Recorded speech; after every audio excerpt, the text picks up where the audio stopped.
नमस्कार, मैं हूं निकिता और आप देख रहे हैं सत्यहिंदी.com। चलिए एक नजर डालते हैं अब तक की सुर्खियों पर। मध्य प्रदेश के पूर्व मंत्री और कांग्रेस नेता राजा पटेरिया को एक सभा के दौरान पीएम मोदी के खिलाफ आपत्तिजनक टिप्पणी करने के चलते गिरफ्तार कर लिया गया है।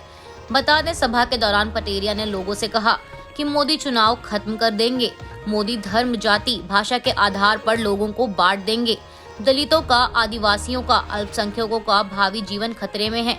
संविधान बचाना है तो मोदी की हत्या करने के लिए तत्पर रहो, हत्या का मतलब हराने का काम करो। वहीं पटेरिया के इस बयान के बाद से उनका एक कथित वीडियो सोशल मीडिया पर वायरल हो रहा है और मध्य प्रदेश पुलिस ने पटेरिया के खिलाफ विभिन्न धाराओं में मामला दर्ज कर लिया है। साथ ही बता दें कि नई दिल्ली में कांग्रेस ने अपने नेता द्वारा प्रधानमंत्री को लेकर की गई इस विवादित टिप्पणी से किनारा करते हुए इसे अस्वीकार्य बताया है।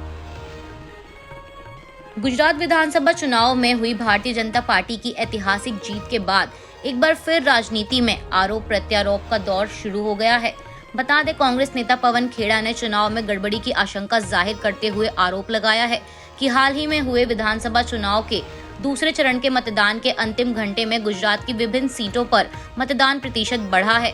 कांग्रेस पार्टी संचार के प्रभारी पवन खेड़ा ने कहा कि मेरे पास बड़ौदा क्षेत्र के विधानसभा क्षेत्र संख्या 144 रावपुरा का उदाहरण है, जहां शाम 5 बजे मतदान प्रतिशत 51% था और शाम 6 बजे ये 57.68% हो गया। 281 बूथों पर 16,000 वोटों की बढ़त, यानी 1 घंटे में प्रति बूथ पर 57 वोट मानवीय रूप से संभव नहीं है। इसके अलावा भी हमारे पास कई उदाहरण हैं। हम अपने उम्मीदवारों से फॉर्म 17 CS कलेक्ट कर रहे हैं ताकि ये पता लगाया जा सके कि गुजरात में दूसरे दौर के चुनाव के आखिरी 1 घंटे में कितना प्रतिशत बढ़ा है।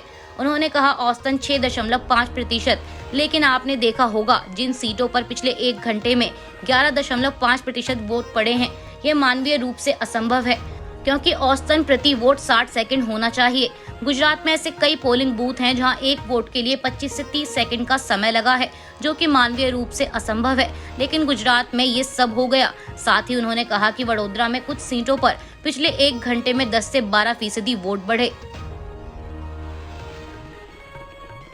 अरुणाचल प्रदेश के तवांग सेक्टर में LAC के करीब हुई भारतीय सेना और चीनी सैनिकों की झड़प को लेकर सोमवार को कांग्रेस ने आरोप लगाया कि प्रधानमंत्री नरेंद्र मोदी अपनी छवि बचाने के लिए देश को खतरे में डाल रहे हैं।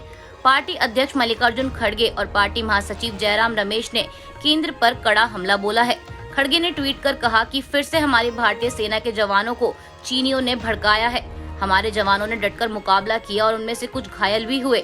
हम राष्ट्रीय सुरक्षा के मुद्दे पर देश के साथ है और इसका राजनीतिकरण नहीं करना चाहेंगे, लेकिन मोदी सरकार को ईमानदार होना चाहिए। इसके साथ ही कांग्रेस महासचिव जयराम रमेश ने भी केंद्र पर निशाना साधते हुए ट्वीट किया कि भारतीय सेना के शौर्य पर हमें गर्व है। सीमा पर चीन की हरकतें पूरी तरह से अस्वीकार्य हैं। पिछले 2 साल से हम बार बार सरकार को जगाने की कोशिश कर रहे हैं, लेकिन मोदी सरकार केवल अपनी राजनीतिक छवि को बचाने के लिए इस मामले को दबाने में लगी है। इससे चीन का दुस्साहस बढ़ता जा रहा है। रमेश ने आरोप लगाते हुए कहा कि देश से बड़ा कोई नहीं है, लेकिन मोदी जी अपनी छवि को बचाने के लिए देश को खतरे में डाल रहे हैं। उत्तरी लद्दाख में घुसपैठ स्थायी करने की कोशिश में चीन ने डेपसोंग में LAC की सीमा में 15 से 18 किलोमीटर अंदर 200 स्थायी शेल्टर बना दिए, पर सरकार चुप रही और अब यह नया चिंताजनक मामला सामने आया है। अरुणाचल प्रदेश के तवांग इलाके में LAC के करीब हुई भारतीय और चीनी सैनिकों के बीच झड़प को लेकर सियासत गरमाई हुई है और ऐसे में आसार हैं विपक्ष इस मुद्दे को उठा सकता है।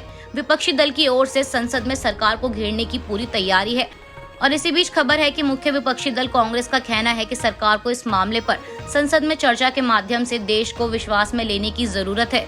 विपक्ष की मांग है कि तवांग में जो भी कुछ हुआ है उस पर प्रधानमंत्री नरेंद्र मोदी पूरी जानकारी देश को दें।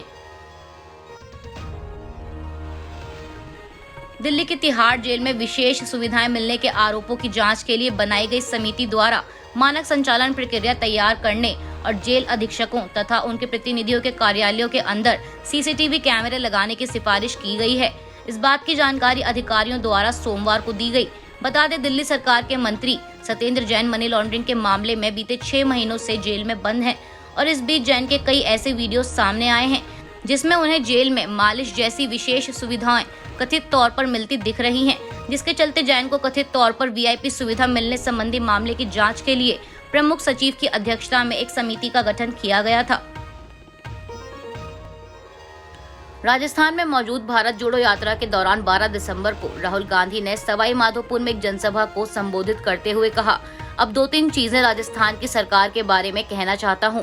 मैंने सुना अभी कांग्रेस प्रदेश अध्यक्ष ने कहा कि कांग्रेस पार्टी ने यह किया वो किया। ये सब बातें ठीक हैं, जो काम कांग्रेस पार्टी ने राजस्थान में किया उसके बारे में मैं भी कहूँगा, मगर मैं कांग्रेस पार्टी को मैसेज देना चाहता हूँ कि जो किया है वो इतना जरूरी नहीं है, जो अब करने जा रहे हो वो और जरूरी है। इसी के साथ राहुल गांधी ने राजस्थान में कांग्रेस सरकार की कई महत्वाकांक्षी योजनाओं की भी सराहना की, लेकिन साथ ही उम्मीद जताई कि राज्य सरकार अब जो जनता कह रही है उस पर कार्रवाई करेगी।